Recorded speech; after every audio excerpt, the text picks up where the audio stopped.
Salut YouTube et bienvenue dans une nouvelle vidéo de déballage. Aujourd'hui je suis très heureux de enfin pouvoir vous montrer l'AKM GBBR Tokyo Marui.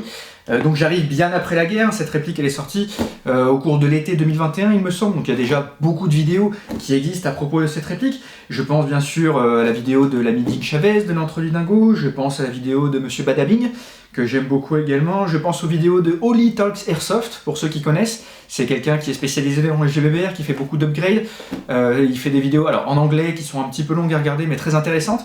Donc voilà, dans tous les cas, je vais mettre des liens par ici, les liens dans la description de la vidéo, n'hésitez pas à aller y jeter un coup d'œil si ça vous intéresse. Cette réplique, donc, elle provient, comme toujours, j'ai envie de dire, de Impulse 101, la boutique tenue par un Français expatrié au Japon. C'est vraiment, à mon avis, une des meilleures adresses pour toutes les répliques japonaises et donc les répliques Tokyo Marui, entre autres. C'est particulièrement vrai si vous avez envie d'acheter les nouveautés Tokyo Marui dès leur sortie. C'est certainement l'un des meilleurs endroits de la planète pour acheter aussi rapidement que possible les répliques après leur sortie. Cette réplique, elle est au tarif, je crois, de 60 000 yens, un truc comme ça, je ne me rappelle plus du montant exact, et 60 000 yens, ça fait à peu près 460 €. Voilà, dans tous les cas, je vais mettre le montant précis, encore une fois, dans la description de la vidéo. Allez les lire, s'il vous plaît, les descriptions de vidéos, c'est important.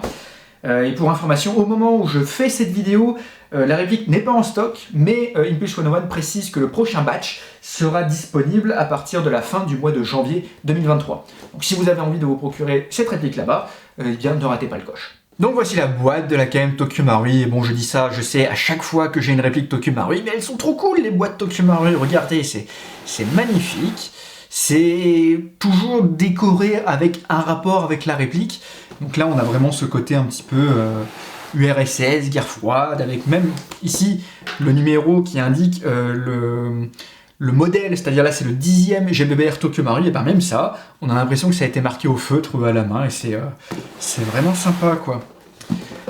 Et à l'intérieur, on n'est pas en reste, hop. Donc dans le couvercle, comme d'habitude, nous avons le polystyrène qui vient tout bien plaqué à l'intérieur de la boîte, nous avons la documentation ici, qui est elle aussi dans une espèce de enveloppe en papier craft, très sympa, on a toute la documentation Marui habituelle, dont le mode d'emploi qui... comme toujours chez Marui, il est très chouette, il est très richement illustré et on comprend très bien comment tout fonctionne en dépit du fait que tout est indiqué en japonais. Et donc à l'intérieur de la boîte, nous avons la réplique bien sûr, nous avons le chargeur d'origine. Ici, nous avons un petit entonnoir qui peut vous aider à remplir les chargeurs. Nous avons une tigette de nettoyage / débourrage. Nous avons la petite boîte d'accessoires habituelle, et ils ont même mis le levier jusqu'à mettre le calibre donc du véritable AKM, 7,62 par 39. Sauf qu'en dessous, ils précisent quand même, en fait, ce sont des billes de 6 mm. Je trouve ça assez rigolo. Même là, c'est marqué TM Plant. Voilà, c'est le souci du détail, quoi. C'est assez sympa. Dans la petite boîte, nous avons le gros bouchon rouge de sécurité. Nous avons ce petit outil qui vous permet de régler le guidon si vous en ressentez le besoin. Et vous avez un petit sachet de billes. Donc, dernier détail rigolo, en dessous de l'AKM ici, vous avez une petite illustration qui en fait vous permet, si vous le souhaitez, d'utiliser le tissu que vous voyez au fond de la boîte pour vous faire une espèce de sacoche de transport pour votre AKM. Alors moi je ne vais pas m'en servir, je préfère le laisser dans la boîte, mais là encore c'est un petit détail qui est sympa quoi. Et donc voici l'AKM Tokyo Marui GBBR, et moi franchement je trouve que la finition est chouette quoi là. Vous êtes sans doute déjà au courant qu'il n'y a pas d'acier sur cette réplique, il n'y a pas de bois sur cette réplique, ça et ça c'est du plastique, ça c'est du plastique également, c'est pas du bakélite. Mais autant je peux comprendre qu'on soit vraiment un puriste et qu'on veuille des matériaux qui soient réalistes, mais je trouve que ce serait quand même vraiment de mauvaise foi que de pas au moins trouver des qualités à la finition de la réplique quoi. L'impression au niveau des garnitures est quand même vraiment chouette. En termes d'apparence, on va dire, je trouve que c'est très bien réussi. À la limite, je veux bien reconnaître qu'en termes de toucher, bon là, au niveau du toucher, il n'y a pas photo, on a effectivement du plastique, mais vous accrochez ça sur votre mur, franchement ça passe, hein, pour un collectionneur, il n'y a pas de souci, c'est comme la poignée, donc qui n'est pas en bakélite, mais le rendu, la couleur, les reflets, moi ça me paraît bien, quoi. De la même façon que le corps. le corps, il y a un aspect un petit peu granuleux. Non, vraiment, c'est bien fichu, quoi. Là, je zoome un peu pour vous montrer un peu plus, notamment les marquages. On peut voir l'éternel Tokyo Marui Made in Japan SGK ici. Les marquages qui correspondent aux différentes positions de tir. Donc là, on est en sécurité. Là, nous sommes en full auto. Là, nous sommes en semi-auto. Alors, étonnamment, ce levier se bouge très très facilement. Je ne pense pas que ce soit réaliste. Alors, c'est très confortable à l'usage pour le coup, parce qu'on ne galère pas à passer d'un mode à l'autre comme sur beaucoup de répliques. Après, je ne suis pas certain que ce soit réaliste, quoi. Moi j'aime bien le fait qu'on puisse vraiment faire ça facilement, mais je suis pas certain que ce soit réaliste, effectivement. Et de ce côté-là, on a pas mal de petits marquages aussi, tous les poinçons, notamment. Alors, je connais pas par cœur les poinçons qui sont supposés être sur une véritable AKM, mais il me semble que tout ça est plutôt réaliste. Un détail dont les gens parlent relativement peu, j'ai l'impression, c'est l'incroyable facilité avec laquelle on peut mettre les chargeurs dans cette réplique. C'est vraiment très très simple et c'est vraiment très agréable. Alors regardez, je pose le chargeur, je regarde ailleurs, j'ai plus de mémoire musculaire machin, je prends le chargeur et je le mets. Facile, c'est vraiment chouette. Là encore, j'ai une position idéale. Maintenant, imaginez, j'ai mon chargeur dans mon plat de carré rangé comme ça et je le chope par le bas. Là, c'est pas une position idéale pour mettre le chargeur, c'est plutôt pour mettre un chargeur d'AR15 là. Et bien même comme ça, je vais réussir à le mettre. Et voilà, en fait, à partir du moment où vous n'allez pas essayer de le mettre à la verticale, que vous allez lui donner un tout petit angle comme ça, et ben vous allez réussir à mettre le chargeur. Et ça, c'est vraiment magique. C'est pas comme ça sur toutes les répliques. Si je prends mon Akaesu WE, et ben en comparaison, c'est beaucoup plus compliqué. Je vais faire un peu le même test. Bon, là, évidemment, j'y arrive bien parce que j'ai l'habitude, mais je vous assure que... Ouais, là, je l'ai bloqué, par exemple. Je fais pas exprès, je jure que je fais pas exprès, mais là, il est bloqué, et il faut que je trifouille un peu pour que ça rentre. On va refaire le test, là, en le chopant à la base, comme ceci. Évidemment, j'y arrive. J'ai pas envie de faire un truc à la télé achat en noir et blanc où je suis là en train de galérer. Ah, mon Dieu, mais qu'est-ce que c'est difficile! Il y a certainement une meilleure solution! Bon, je vais quand même pas faire ça. Voilà, j'y arrive, j'y arrive. Mais ouais, voilà, là je l'ai bloqué. Je vous jure que j'ai pas fait exprès. Vous voyez, si j'essaie de forcer, il se passe rien. Il faut vraiment que je change mon angle et que je le remette bien. Ça ne m'arrive jamais avec l'AKM Marui. Quel que soit l'angle dans lequel je le mets, ça fonctionne. Et c'est vraiment confortable. Alors, quitte à parler des chargeurs, on va parler également de leur chargement. Donc on l'a vu dans la boîte, la réplique est livrée avec ce petit entonnoir qui permet effectivement de remplir les chargeurs. Donc ça se met comme ceci. Vous mettez des billes dans l'entonnoir. Donc vous avez deux traits noirs, un pour 5 billes, un pour 10 billes. Et ensuite vous poussez avec la tigette ici. Alors ça fonctionne bien. Après, pourquoi ne pas en avoir fourni un qui soit plus grand, quoi, qui fasse 35 billes? La capacité du chargeur, ça aurait été plus logique. Et ils auraient aussi pu mettre un petit support ici, parce que là, si vous poussez directement avec la main, ça va quand même être un petit peu douloureux. Donc, c'est un petit peu ras de la part de Tokyo Marui, je trouve. La bonne nouvelle, c'est que les bébé loaders comme celui-ci, avec le petit adaptateur pour les chargeurs de GBB, ils fonctionnent très bien avec les chargeurs d'AKM Tokyo Marui. Donc, l'idée, c'est que vous mettez bien l'adaptateur bien parallèle par rapport aux lèvres de votre chargeur et vous lui donnez un petit angle. C'est très important de lui donner ce petit angle. Et hop, j'espère que je vais réussir. Voilà. Et vous voyez, ça se fait bien. Petit détail également, lorsque vous utilisez un bébé loader et que vous y allez jusqu'au bout sans spécialement compter, n'hésitez pas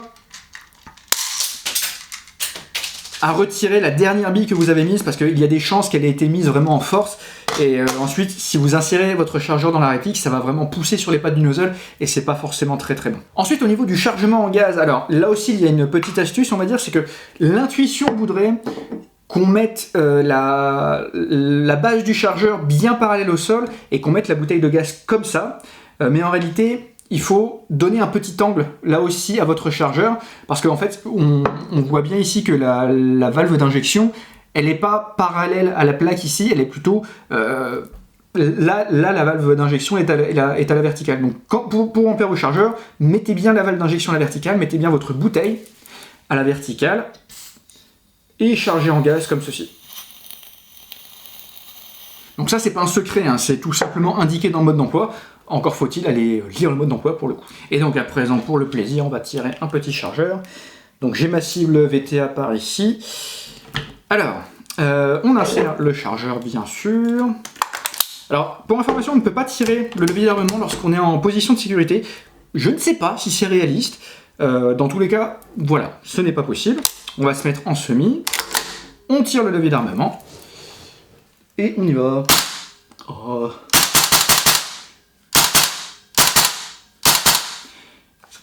J'aime bien. C'est pas le plus gros kick du monde, mais il y a un côté très souple, je sais pas, qui...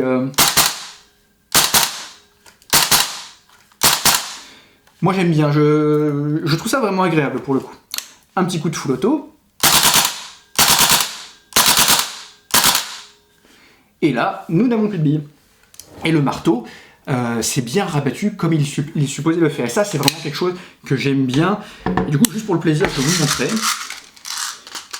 Un petit peu plus précisément, donc... Là, je crois que j'ai mis 4 billes, très exactement. Hop.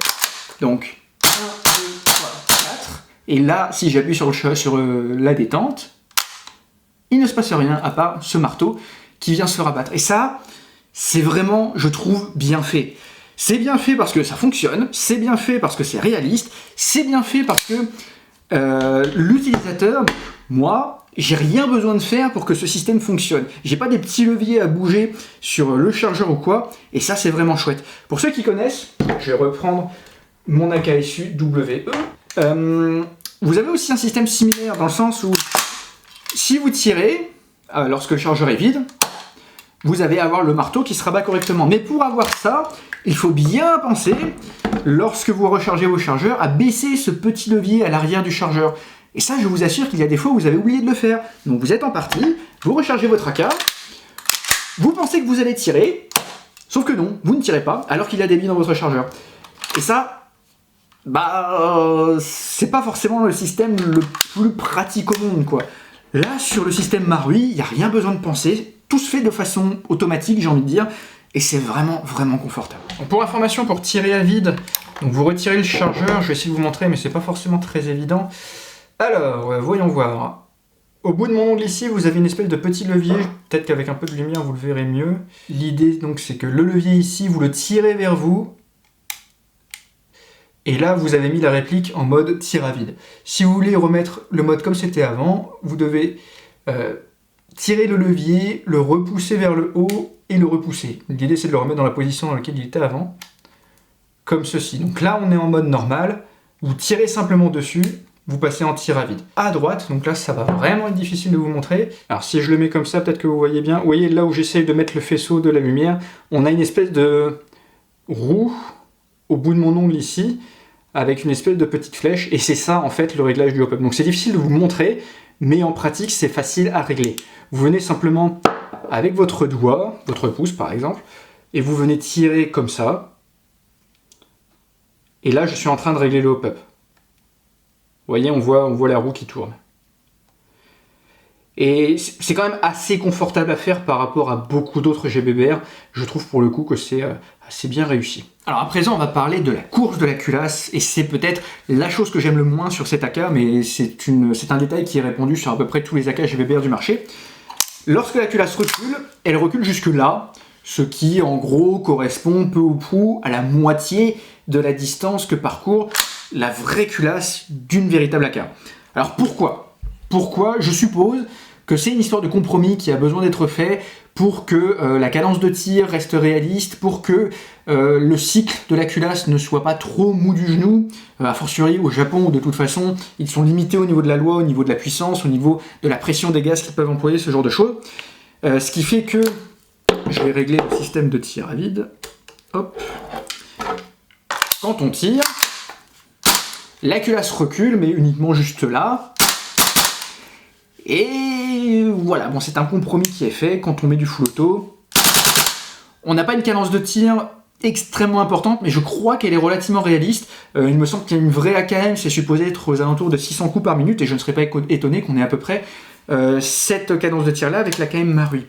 Le truc, c'est que c'est pas impossible d'avoir une course plus réaliste. Si je reprends mon AKSU, WE, eh bien, la culasse, elle va jusque là. Alors, je crois que c'est pas aussi loin que sur un vrai, mais on a quand même quelques centimètres supplémentaires, et ça permet d'avoir une cinématique un peu plus réaliste. Alors là aussi, je vais mettre le système de tir à vide. Hop, simplement pour vous montrer.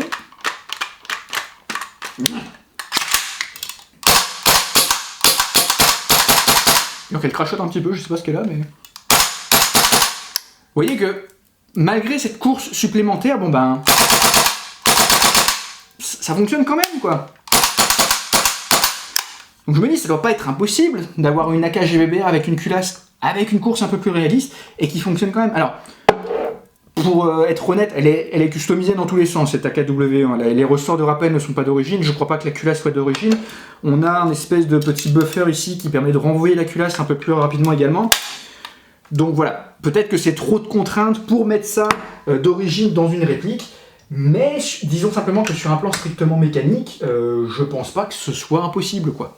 Alors à l'extrémité du canon, nous avons droit à l'éternel compensateur de l'AKM, donc vous savez, c'est cette espèce de cache-flamme biseauté vers la droite, qui est donc conçu pour les droitiers, où lorsque vous tirez, vous avez un relèvement qui va se faire plutôt vers le haut, vers la droite, et le compensateur, en redirigeant les gaz de combustion, eh bien, il va permettre de limiter ce relèvement. Donc pour retirer ce cache-flamme, c'est très simple, vous avez l'espèce de petit pignon ici, donc vous appuyez dessus, et vous vissez, enfin vous dévissez, mais dans le sens des aiguilles d'une montre, puisque c'est de l'anti-horaire. Hop, et vous avez en dessous un filetage donc en 14 mm CCW, ce qui vous permet de mettre un petit peu tout ce que vous voulez en réalité, comme par exemple, pourquoi pas, cette Estec Bifrost. Hop, comme ceci. Donc esthétiquement, c'est peut-être pas le meilleur choix que vous puissiez faire, mais si vous avez envie d'utiliser les fonctionnalités du Bifrost, c'est tout à fait possible. Si vous êtes intéressé par ce bidule, allez voir la vidéo que je vais mettre en lien par ici. Alors on va parler vite fait de la détente. Alors, voyons voir. Est-ce que je suis bien cadré? Oui, ça va à peu près. Donc, on a un petit first travel ici. Et vous voyez, on arrive à une résistance, mais qui n'est pas vraiment un mur. C'est très très filant. Et ça finit par tirer assez rapidement. Le reset. Hop. Tout est très mou, d'une façon générale. Ce qui, je crois, est réaliste dans le sens où sur une vraie AK, on a une détente qui est très filante, où il n'y a pas vraiment de mur. Par contre, oui, clairement, il n'y a vraiment pas besoin d'appuyer fort pour que le coup parte, quoi. Par rapport à une vraie AK, c'est au moins 2 fois plus faible, je dirais. Bon. Est-ce qu'elle est bien, est-ce qu'elle est pas bien? Moi, elle me convient, parce que j'aime bien les détentes filantes, d'une façon générale. Après, en termes de dureté, bon, bah, on n'est pas sur quelque chose de réaliste du tout, c'est clair. Le démontage sommaire de la réplique, pour le coup, se fait comme une vraie AK, et très simplement. Vous retirez le chargeur, vous retirez le top cover, comme ceci, vous retirez le buffer avec le ressort. Ils ont même répliqué un petit peu l'apparence du vrai, pour le coup. Le vrai ressemble vraiment à quelque chose un petit peu comme ça. Notez également ici, vous avez une espèce de gros, c'est bien grave, de gros amortisseurs avec 2 gros joints toriques ici. Ensuite, vous baissez la sécurité, vous tirez sur la culasse ici, vous la soulevez de son emplacement pour l'enlever. Donc là déjà pour un entretien entre guillemets standard, c'est suffisant. Vous pouvez même aller un petit peu plus loin en retirant le gaz tube ici, et même encore un petit peu plus loin. Ici, vous relevez ce petit levier, vous avancez cette pièce-là, ça vous permet de retirer le garde-main. Et voilà. Pour remonter, vous faites exactement l'inverse, tout simplement.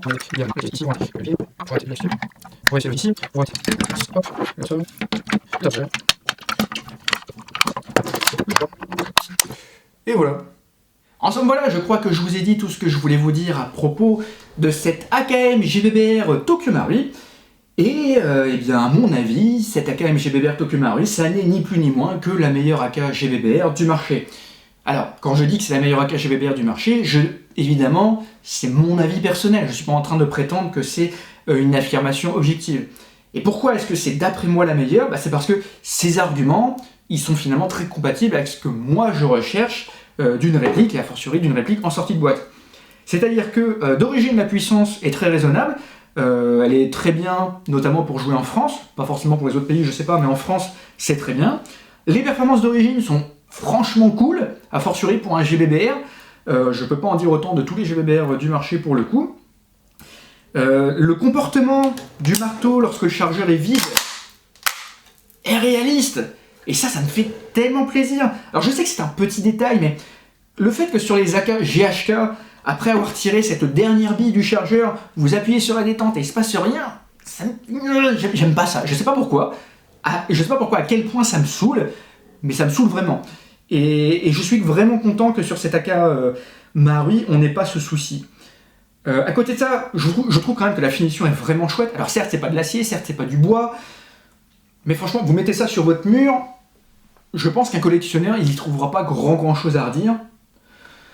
Donc bon, voilà, je lui trouve pas tellement de défauts en réalité à cette AK Marui, à part éventuellement, évidemment, cette histoire de course de la culasse qui n'est pas aussi importante qu'elle devrait l'être. Là, vous allez me dire, je suis un peu de mauvaise foi, parce que j'attache beaucoup d'importance à cette histoire de marteau, et j'essaye de balayer un petit peu sous le tapis cette histoire de culasse. Alors oui, j'avoue, je suis un peu de mauvaise foi, mais je me dis, je suppose qu'il y a davantage de compromis qui ont besoin d'être faits pour cette histoire de culasse, effectivement. Surtout pour Marui, ils font des répliques pour le Japon, où ils sont sur le plan législatif plus limités, notamment au niveau du type de gaz qu'ils peuvent employer. Donc voilà, enfin, tout ça pour dire, je suppose que c'est des compromis qui ont besoin d'être faits, au moins dans une certaine mesure, et bon bah, s'il y a besoin, il y a besoin quoi. Voilà, qu'est-ce que je peux dire? La seule chose qui me déçoit, et en réalité c'est un peu hors sujet, je trouve ça juste un petit peu dommage que Marui ait choisi de sortir un AKM en premier modèle. J'aurais été à leur place, à choisir, j'aurais plutôt sorti un AK74M ou un AK103, enfin un truc un peu plus moderne, un peu plus neutre peut-être, qu'on aurait pu moderniser plus facilement, notamment pour mettre un viseur, pour mettre une poignée verticale, ce genre de choses, parce que là, faut avouer qu'en l'état, bah, on peut pas tellement accessoriser la réplique, quoi, à part au niveau du frein de bouche, où on va pouvoir mettre peut-être un petit silencieux ou quelque chose. Voilà! Eh bien, moi je vous remercie d'avoir regardé cette vidéo jusqu'au bout. Je remercie encore une fois Impulse 101 pour ses excellents services. Si vous avez envie de vous procurer cette réplique, et que vous avez la patience d'attendre jusqu'au fin du mois de janvier 2023, eh bien, n'hésitez pas à vous procurer ce modèle là-bas. Moi je vous dis à une prochaine fois pour une nouvelle vidéo, et d'ici là, portez-vous bien. Salut!